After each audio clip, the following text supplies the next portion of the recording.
He's finally here. Took his time to come. Today's video, we're basically going to be doing the Q&A. We were meant to do this ages ago, but we've been so busy. But alhamdulillah, today we're going to be doing that. You guys have asked us so many questions like over a month ago, so we're going to answer. Pass you one as well. Get ready. Get the popcorn out again. Get the popcorn out. Look at all of these. Okay, anyways, we'll get through as many as we can. So someone asked, how did you guys meet? So we've already done a video on this, so definitely check that out if you haven't already. The question is, are you going to move out your house or still stay with your husband in there? So right now we're not actually living together because we're living in our own places. I live 1.5 hours away from him, but inshallah when we have our walima, that's when we're going to move in, inshallah, and we're going to be living together. Don't ask about the venue or house plans because we haven't even looked into that. Non-existent right now, but inshallah that is in working in progress. Yeah, we'll get there. Cooking breakfast for your husband. Today I was like to him, Daniel, do you want to eat something for breakfast? He just loves eating outside. That helps though. Yeah. He loves going for brunch outside. I don't really eat breakfast. I think most of the days that we see each other's weekends, and on weekdays you normally eat like during your work hours. I love a brunch though, you know that. I love brunch as well. I'm actually waiting to go to a brunch now. Yeah, we're gonna go to brunch after the video, inshallah. But yeah, he's cooking breakfast. I just want to cook for him. The only thing I've actually made for you is like naan, but you don't even make naan. I just warmed it up. Yeah. And I made tea for you. Sure. But inshallah, it's something that I really need to learn more. Next question we got was it easy convincing your parents? What a great question that is. No, it wasn't. It was very, very difficult convincing our parents just because of the fact that we wanted our nikah. I don't think in our family anyone has had their nikah before their whole celebration, like where we move out and stuff. It was very difficult.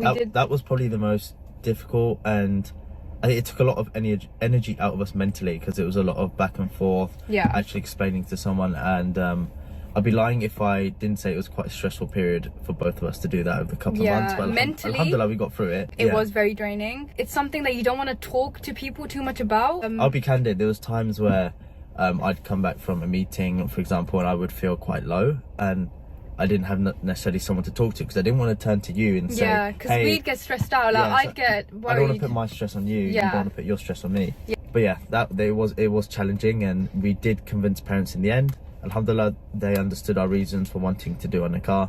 Again, you have to be very you have to stick by what you want, and also just explain to your parents along the way. You can't easily just give up, especially when you really want something, which is why alhamdulillah we were like firm. Biggest mistake we all make, or especially I do, is I don't talk to people, especially when my mental health is affected. Even me, sometimes you don't tell me what's going on. Yeah, I don't. I just like keeping it to myself. So important because it can really affect your day-to-day life. You can't get things who are still not married. So I would definitely say, and this is what I was doing at that time before I found Daniel, before we came across each other, is I was like, I'm just gonna focus on myself. I'm gonna bet on myself, and then the right person comes to you at the right time. Focus on yourself, and inshallah at the right time make your duas, and at the right time the person will come across. That's the only and best advice I can give someone. How much money did he give you as Mehr? I think as Mehr I always wanted something that is part of the Sharia law. So whatever I asked him was how much in Islam Sharia law says. Really interesting topic because a lot of people nowadays, and it's well within your right, but they ask for things like, oh, £10,000. Even at our wedding, the imam had a double-sided piece of paper on the certificate of different conditions that you can write down that the woman would have for the man, and that is absolutely fine. Like, you can have conditions, but then you have to be reasonable as well to think, okay, are you going to grow together? Like, what can this man really afford? Is £15,000 or £20,000 realistic? I think you have to be really, you look at his circumstances. Some women don't see that, but and if you can afford it, go for it. But at the same time, you want to start your marriage off in a beautiful way, and personally that's what I asked for. Your rizq is written as well, like how much money your husband will have, you will have. Just work on it together, inshallah, and I'm sure he will provide for you. Are you planning to have kids soon? The thing is, obviously, whenever Allah wills, so much that inshallah we want to do, inshallah. And the reason why we got married young is that we can start off our marriage and do so many things that we want to do in the halal way. Just build together, yeah. About kids, I think whenever Allah wills, I don't want to put an age on it actually. Let's not put no an age, but like, a sweet spot might be like 3 to 4 kids. Have kids. Who knows? 25, maybe 24. Steady on. The next question is, how do you manage finances? I think a good framework to keep in mind, and you don't have to stick to this, is have like 50% for your needs. So for example, when we get a house, inshallah, 50% of this of my income will be going towards the basic needs that you have, like food, water, bills, etc. That needs to be covered first. And a lot of your income will go there. The other thing, and by the way, you can get this online, is like 30% with your wants. Your shopping, if you want to go out for treats, get time away together. You love shopping, so you're probably going to go A little bit. I think every woman loves shopping. Yeah, so you could put like 30% there, and 20% could also be towards savings. And this is not financial advice. There's so many different ways to manage finances, and certain months you might earn a bit more, you might earn less, or you might spend more, you might spend less. So it all depends on your unique circumstances. Definitely recommend having some sort of budget though. That's really important. Yeah, you need like you need some sort of budget, and I think it's definitely important to kind of discuss this before you get married to a person. Yeah, I think we definitely we spoke a lot on finances, you know, like what we want to do with our money when we get married, inshallah. So yeah, and definitely talk about finances. That is a great question. Yeah, really good question. So what are the reasons that convinced you to marry each other? Fantastic question. I just feel as if, you know, you have like a whole list in your head, like a list of things that you want in a person. But to be honest, can I interrupt you slightly? Yeah, go for it. The reasons, like the convincing as well, is trusting your gut. You have a gut feeling about someone, and if you actually have to list out the pros and cons about a person, advantages, disadvantages of marrying them, I don't think that's the best thing to do, because it shows that there are doubts in there if there's a lot of disadvantages and negatives. But that might work for some people, hey, but for me it was about, like you said, having the criteria and then trusting your gut feeling, because there's multiple reasons, right, which we did look at before. And you need to know what you kind of want in a person. Like if you go meet someone, sometimes you're like, this is everything I want, but you need to actually think about what you genuinely want in a person. Your day-to-day life, do you see this person like helping you out? Your day-to-day. Yeah. The key thing is to see it as a team. So if you can see yourself working in a team with this person, growing together in all areas of your life, inshallah, doesn't matter if it's your faith, first of all, the most important, your career, if you're career driven, and if not, it doesn't matter, but your health as well. How can you grow together in these areas? That is the biggest thing for me. Your husband can speak Urdu. Can you speak Urdu?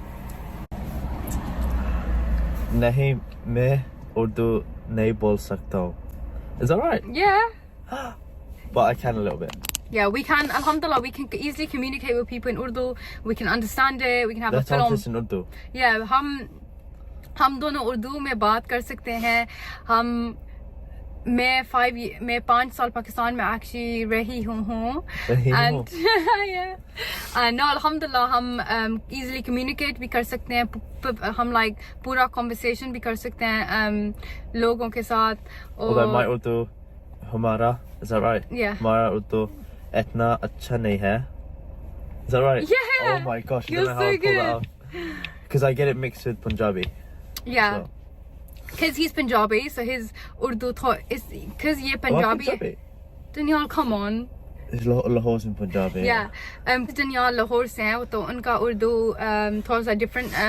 Ajeeb सा है. No, Ajeeb means weird. No, yeah. थोड़ा सा different है. The next question was, what was the marriage process for you within a year like? We got engaged in November. We started talking April. So the process was, I think after November, that's when we started looking for our venue, looking for like the place we want to get married, looking for the clothes. So the process kind of started after November. I mean, you can break down the process, right? Let's think steps. So you get to know each other the right way, obviously with your parents and family involved.